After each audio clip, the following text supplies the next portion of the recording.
Hello and good morning, everyone in the Adventurous Parents community. I am excited for today's guest speaker. We have Kristianne Rushton coming in. Switch our camera here. And I was recently connected to her through the beautiful Facebook platform and then LinkedIn. And we just had a wonderful phone call, had a great connection. And I wanted to just have her come on to the Adventurous Parents community, share a little bit about what she's doing, because everybody has different strategies. Everybody's got a different story. So if there's any way it can help any of you busy and or overwhelmed moms on here, she seems like a wonderful resource. So Kristianne, if you could take 30 seconds to give a 30,000 foot view of who you are, where you're from, what you do for fun, and what you're all about. All right. Well, you cut out a little bit, so I think I heard everything I was supposed to talk about. Okay. And I apologize. I've had like a bronchitis or something for like 3 weeks, but I'm in Utah and it's sunny. Yay, finally. I am a mom of 4 leaders in training. That is my reframe because, well, only God knew why I needed these difficult children. And so I have them and I love them.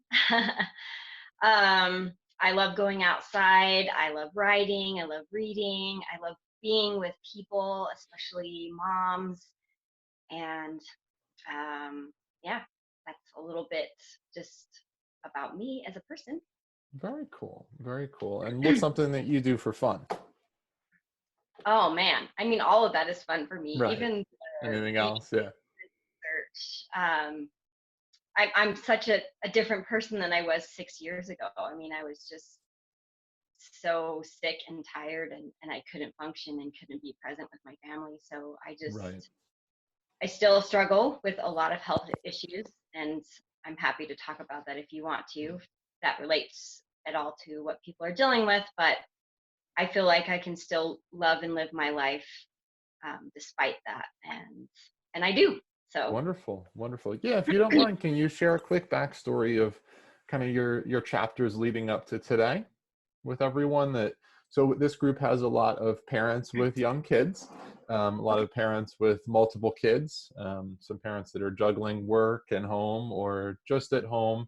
So if you could maybe take just a couple minutes, you don't have to go super deep, but just to give everybody some context for the rest of our conversation, tell us about some of the chapters that you've conquered or are still in progress. Conquered lots. Yes.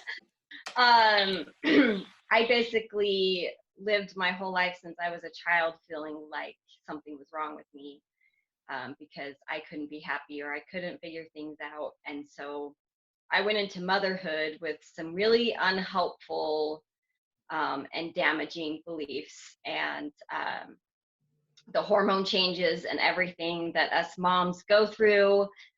It was enough to just throw my body out of whack. But I'm so grateful for it because that's when the diagnosis came rolling in.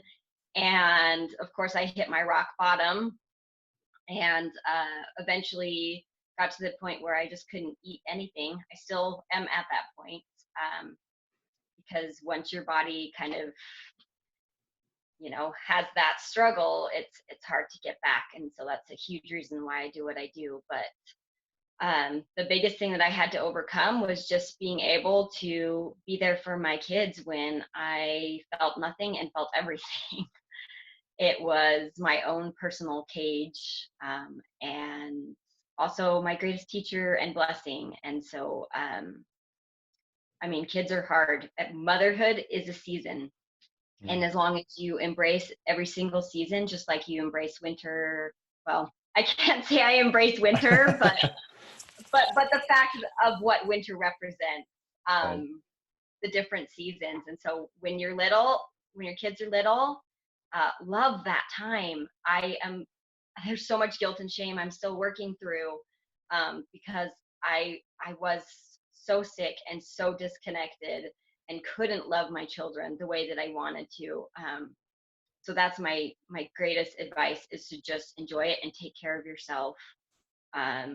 Because pretty soon they'll be big enough, because I've got a 14-year-old. So my kids are 14, 12, 9, and 7. Nice.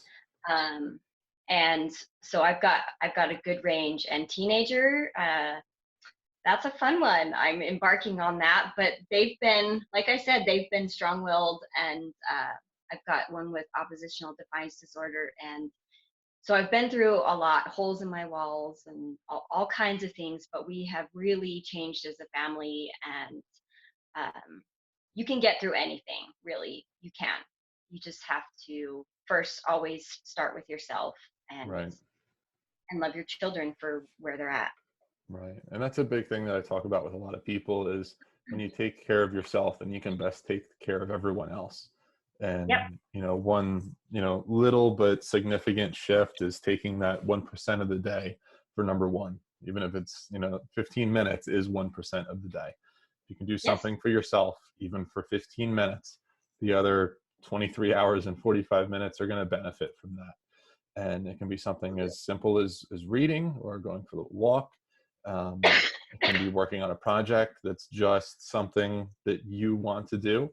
But I've seen a lot of people have a lot of success and just giving themselves permission to have even a sliver, 15 minutes throughout the course of the whole day is going to make everything better.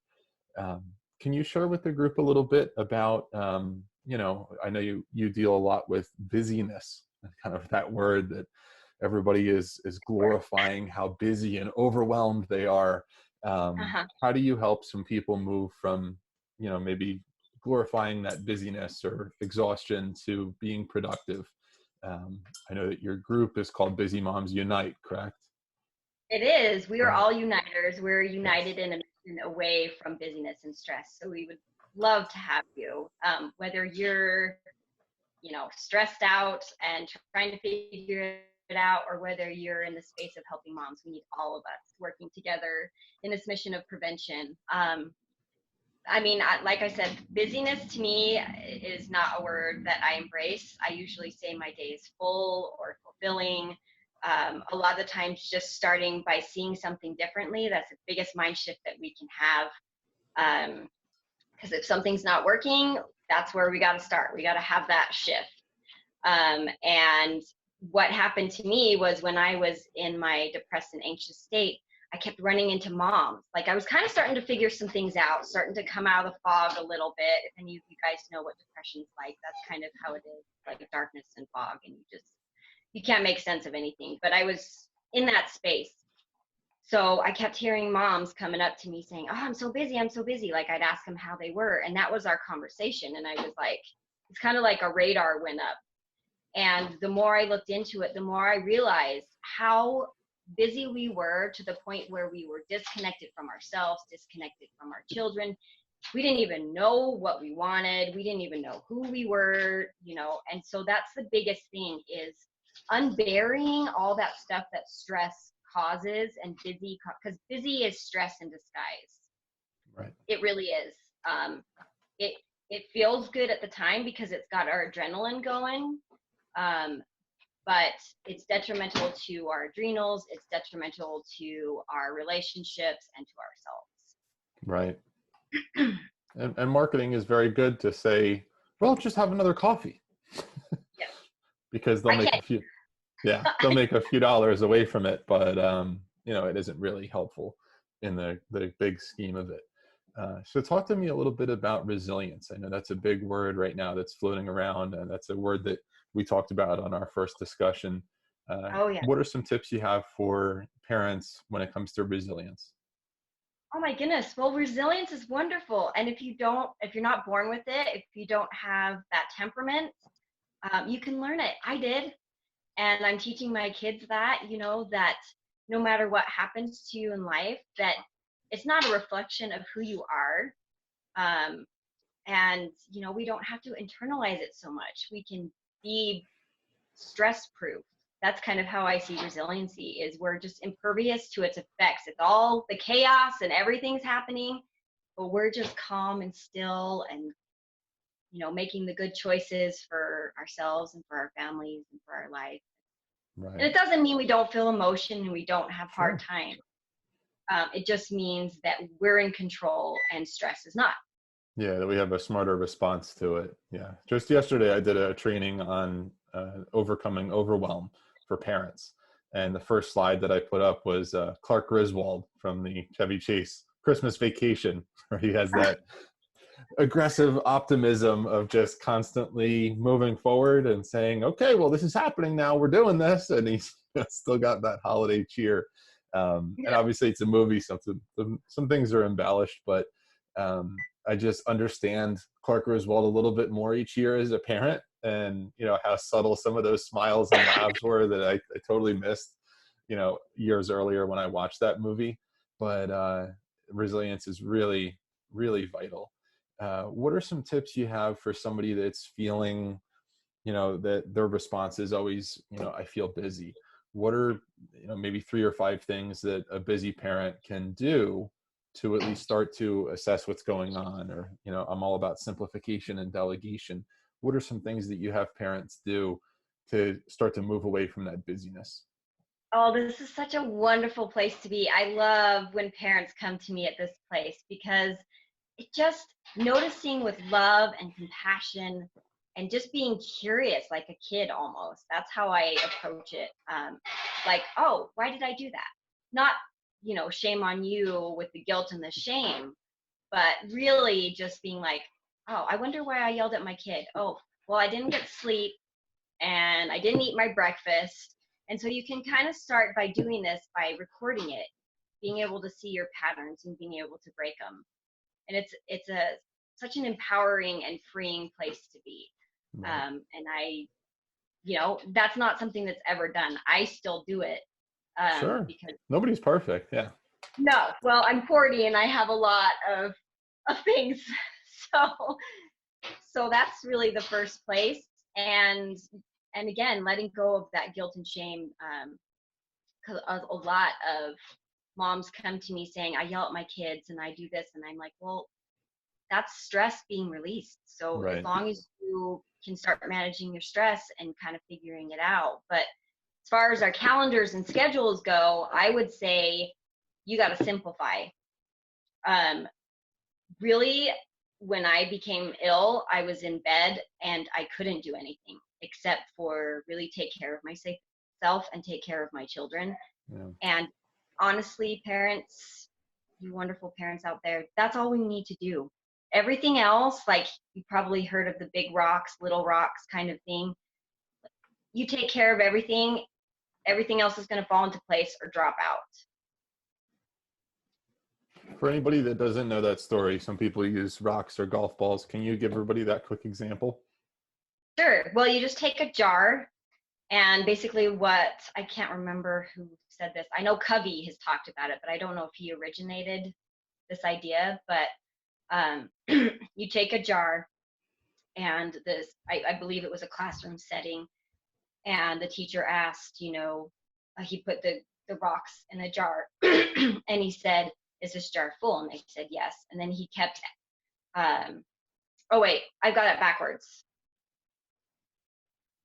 So basically what he did was he had different various of size of things. So there was like the big rocks, the little rocks, and sand, and then water. So if you can imagine kind of what he did is he kept asking the kid, he put it in and he'd say, is it full? And then he'd add the next thing and he'd add the next thing. And so that's really what I do with our schedule is if you have the big rocks, then you can put everything else fits in between. So like the little rocks, the sand, and the water. And it's amazing what will fit in. Right. But it has to be Basically, intentionally in that order. yeah. Right. Sorry, I got a little mixed up there. That's okay. No, you're on track. Yeah, it's those the big rocks go in and then the little rocks can fill in around, and then the Yep. sand can fill in around those little rocks, and then the water will permeate everything, and then the jar will be truly full. Yep. If you put the sand and the water and those little rocks in first, then you're not able to fit the big rocks in. So Yep. it's a great lesson in prioritization to say, start with those vital things, then let everything else come in as well. I also like to think of it as like a grocery shopping. So if you go grocery shopping and you have like 5 seconds before you have to be out the door, what are you going to grab? You're going to grab the stuff that's going to perish, and everything else Right. you can leave in the bag. So it's kind of that same kind of thing. Like I don't want to create more urgency, but I just want people to start seeing like you put the important stuff first, because nothing else really matters. The clean Right. house, the perfect business, the whatever, when we leave this world, it's the relationships, and Right. it's the things that we learn, and it's the things that we do and contribute, and Yeah. that's Yeah, what we matters. always say to our friends, you're welcome to stop in anytime. This is a house. It's not a magazine. We live here, so there's going to be some matchbox cars in the Yeah, hallway, and that's okay. that Pinterest perfect, that'll drive a mom crazy. Right. And that's So one thing that I try to share with a lot of people when it comes to that comparison trap. And when my wife and I went to the childbirth classes with the local hospital, they recommended that all the expecting moms either be aware of this or even put their Instagram on a hold, because that is purely at its root a visual comparison platform where you're looking at it everybody's highlight reel. You're looking at run through filters or enhanced or highly edited or photoshopped. And then when you look at real life, you're like, well, this sucks. I don't have my feet, in the sand, and I'm driving a Ferrari. What am I doing wrong? So yeah. that's really, really vital to be aware of that comparison trap and not to beat yourself up for other people's highlight reels, which in reality that's not their whole life. That's a sliver. It's what you want people to see. Right. Right. Very cool. Very cool. Well, what are some, I like to keep all these trainings nice and short because obviously parents have a lot going on. Yep. Some people are on the busy side, a lot of people are on the productive side, which is good. What are a couple of just parting thoughts you have for somebody that is managing everything, has a lot on their shoulders? What are some common things that you've seen over the years, either from your experience or from your clients, that would be, if you could go back in time and whisper something in your own ear, what would it be? That you're enough. You're doing enough, and your best is good enough, and try to end the day feeling that way as best as you can. Not worrying so much about all the things that you didn't get done, but everything you did get done. And it really changes your brain chemistry when we can look, because our brain is wired to see negative and to find the problems. So it's really, it takes some conscious effort, but looking at all your wins for the day, I always end the same way. And it's powerful, and it allows, while you're sleeping, for your subconscious to work on the problems, and then you wake up refreshed and ready for the day, and you don't have to go to bed with this overdrive, like your mind going a mile a minute, all the lists, all the things that you have to do, because you are enough and you've done enough. That's wonderful. That's wonderful. I'm going to go just one question more to that person that at the end of the day and their mind is racing. What advice do you have for them? What tool or tactic? I am one of those people. I am a type A. So if you can learn to go with the flow like I have, it's possible. But what I do is I do a guided meditation. Put it in my ear. It's the only thing that works. Prayer, and then my meditation, and I'm out like a light. Very cool. Something like a maybe Calm app. Or YouTube. YouTube is a wonderful, wonderful place for meditations. But that is really the only thing that has worked for me, because because some people will say do a brain dump, but if I start doing that, I won't go to sleep, because I'm all the cans of worms are open. Yeah. So the best thing is to that's the other tip, is set an alarm. Set an alarm that it's time to go to bed, and do it. Just do it. Have some sort of routine, something that supports you and relaxes you, and then put that in. Wonderful. Yeah, that's great. Yeah, if you could send me a link for maybe one that you recommend, I'll put it in the comments under this video. One that you would recommend, maybe a good starter one, and maybe one that's, once somebody needs the second step when it comes to some maybe guided meditation on YouTube, that would be wonderful. Very nice. Very nice. Well, Kristianne, where is the best place for people to find you to learn more? Is it your Facebook group? Yeah, Busy Moms Unite. I'm still working on the technology side, so come on over there. You're needed, you're loved, and yeah, it's an amazing place to be. So that's wonderful. That's wonderful. Well, thank you for your time. I truly appreciate this. Thank you for being you. Thank you for being an awesome mom.